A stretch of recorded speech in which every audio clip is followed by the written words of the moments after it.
The NBA's most outspoken critic of communist China no longer employed. Enes Kanter Freedom, traded then waived by the Houston Rockets. Freedom has never been shy in calling out the close relationship between the league and communist China, and the refusal by the NBA to call out the atrocities and the genocide committed by the Chinese Communist Party. Here now, Guy Benson, townhall.com political editor and host of the Guy Benson Show on Fox News Radio. Guy, what do you make of this? I have a theory about that. I bet you the NBA engineered it so Enes Kanter Freedom was traded to the Houston Rockets.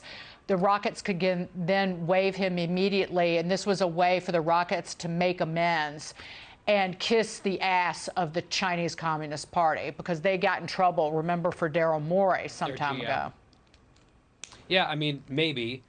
Enes Kanter is not a superstar in the NBA. He's kind of a role guy, but in his most recent game, he had 7 points against Brooklyn, 12 rebounds. I mean, there's a place for him somewhere, I would imagine. He's huge. He's athletic. And to see him traded from Boston and then immediately released by Houston, you could say maybe that is a commentary or an assessment on his skill. I think it's probably more of a commentary or an assessment on the headaches that he has caused for the NBA by simply speaking basic truths on human rights, on civil liberties in China, which is not something that the NBA wants to talk about ever, for reasons that all have to do with dollar signs and nothing to do with values.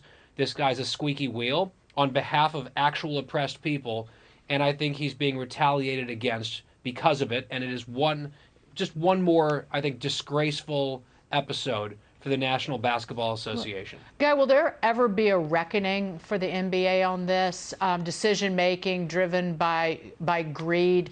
It's not just that they turn a blind eye to China's human rights violations, the genocide, the forced sterilization of Uyghurs, the rape of women, just to some of China's greatest hits there. But they cow to China every time as well, because there's so much money at stake for them. And this is why you saw the thing that you referenced, that whole episode with Daryl Morey getting in trouble simply for supporting democracy in Hong Kong. Right? That was seen as a punishable offense. LeBron James got involved reportedly, trying to get the commissioner to punish Morey simply for that tweet. And here's the thing, Dagan. Let's just say the NBA was out there and they were given truth serum. And they said, okay, the situation is this. We make so much money over there. It's such a big market for us over there. We have to turn a blind eye. We don't like what's happening. We don't like some of the human rights abuses. We understand that. But to us, the money is more important. And so we're just going to zip it.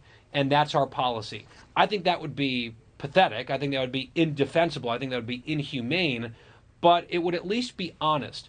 What I really can't abide when we think about this situation, whether it's Enes Kanter Freedom or some of the other controversies surrounding the NBA on this whole front, is the fact that here at home, for the domestic audience, this is a league that promotes itself very proudly as the social justice league, right? They preen and they posture and they kneel during the anthem and they say stop racism on the floor and they do all this stuff. They are the wokest league around. They want you to know that. They feel like that's a good business decision for them here, and they pretend that it's about principle or about values or about things that they really care about and treasure. But if there's an actual literal genocide happening over in China, and that could possibly influence or jeopardize some of their money and their cash flow and their revenue streams, it's just, nothing to be said about that. And it's that hypocrisy, that abject hypocrisy, that really bothers me most, because they want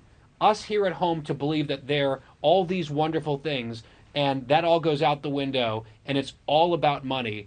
It's really gross. And I think Enes Kanter Freedom is living proof of the way this works, and I think he knows it.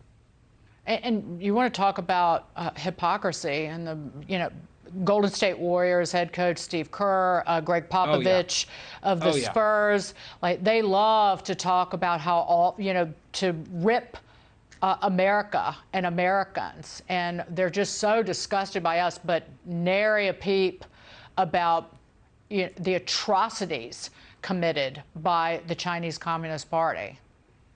Yep, and I mean LeBron, I mentioned him before, he does this as well. These are people, those two coaches that you mentioned in particular, they are eager to jump into the fray and weigh in on systemic racism in America, or Donald Trump, or gun control, you name it. If there's a left-wing issue, they're on board, they're part of the team, they're gung-ho, just, diving headfirst into a political controversy in the United States.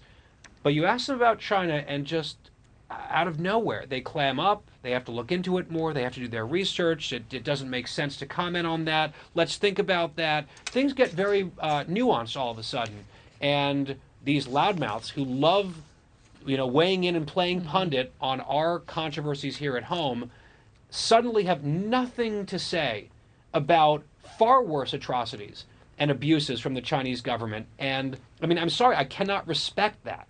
That's not a respectable thing to do. If you want to be consistent out there on the left and you're a warrior for human rights, have at it. We'll disagree on some issues, we'll agree on other issues, but you can't play woke here and then abandon human rights there. If it's about money, that's precisely what they do, and it's pitiful.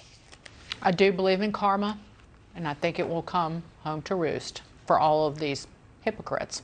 Not you, Guy Benson. Good to see you, my friend. Good to see you. Where are you? Are you in New Orleans? New Orleans. Yes, ma'am. Well, you have some fun. That's all I'll say. I absolutely will tonight, don't worry. You do not need any guidance on having fun, my friend. Guy Benson. It's Thank you so everywhere much. here. Be well.